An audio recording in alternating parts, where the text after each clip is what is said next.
So the fourth thing we did as soon as possible when we came in is our purchasing and operating manager for the account, the main person who's doing the day-to-day and the buying, overseeing the buying, was really spending too much time, in our opinion, doing kind of those menial, low value tasks in a way, right? These $5 to $10 an hour type tasks that we just recognized, and we said, hey, you shouldn't be spending so much time with this account management, with these high price airs, with the SKU management, with repricing. And so we outsourced it. Thankfully, we have AMZPro, so AMZProfessional.com.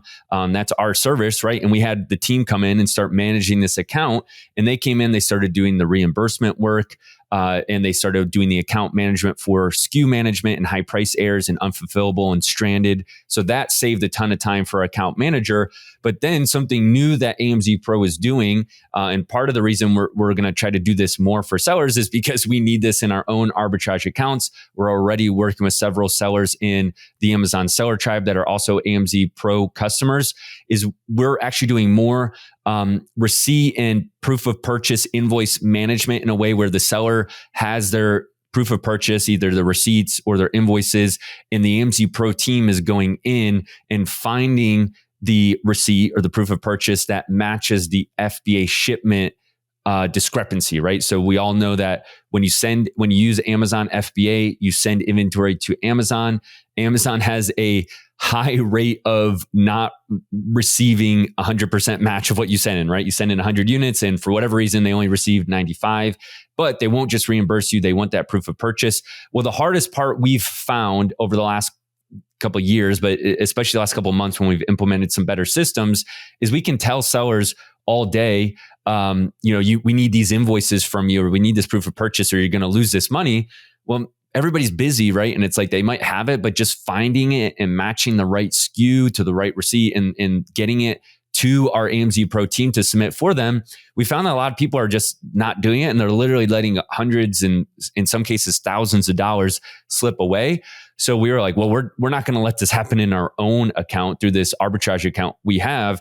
And so the AMZPro team is now getting access to the receipt management and finding and submitting that on behalf. So that's helped our account manager a ton. That saved a ton of time. So between these kind of 4 or 5 tasks that AMZPro alone has been able to do, this has saved a lot of time. And one last thing the team's doing is when it comes to IP complaints or inauthentics or really any account health items, we have an account manager that's going in as part of AMZPro, identifying those, submitting cases, responses to those when they can. And when they can't, they're working typically with some service that we already have that would go in and do like a lawyer service help in cases where our team can't do it. So those 4 or 5 things alone has freed up our account manager, where they're now spending an extra hour a day doing purchasing and overseeing the operations where they weren't able to do that before. So basically just coming in, helping set up the systems, outsourcing and delegating in a smart way. That was something that we immediately did that I think is going to pay off really big over the next couple of months and years. And, with the clients that we work with, we have over 200 Amazon sellers that we work with AMZProfessional.com.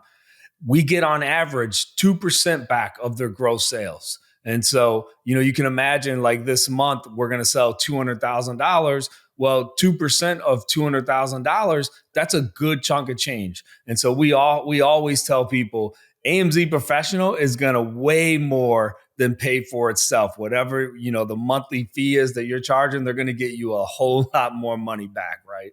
Yeah. So 2%, 200,000 is 4,000, right? And if you were paying a reimbursement service that charges fee of that of 25%, like most do, that's $1,000, right? So that's about, over 5 times what, you would probably pay with AMZPro. Plus AMZPro is doing negative seller feedback and all that other stuff I already mentioned. So enough selling on that, I guess. But we really use this in our own account. So it's something that we really kind of practice what we preach and believe in the service. And that's why I love talking about it. So number 1, we increased our spending. Number 2, we started diversifying our categories. Number 3, we repriced old inventory aggressively. Number 4, we set these systems, delegated to AMZPro as much account management as we could. And the 5th thing we've done that it sounds simple, but I think has been really helpful, Andy, is we've set up this weekly meeting with our team to go through evaluate financials and strategically look at the future. So maybe just speak to that and why, you thought that was a good idea. We needed to meet every single Friday. We do it on Fridays to look at the account and our objectives. Yeah, I mean, so the three partners, we all meet together. We also meet with the manager, right, of this account. And I think for him, it just gives him some really good feedback on how things are going. It gives him a chance to report to us how the week has gone. So a lot of times when we're looking at the spending, there may be reasons why the spend didn't hit that $20,000 goal, right? And so he's able to share that with us. We're able to provide him, right, with some positive feedback, which he needs as a manager. And to be able to do that weekly, I think it just helps him as well to know that he's doing a good job. He's on point, or maybe we need to divert a little bit this way. Like that's one of the ways that we were able to identify, hey, look, we're probably a little too deep in this brand and in this category. So let's start to diversify. That happened during this meeting.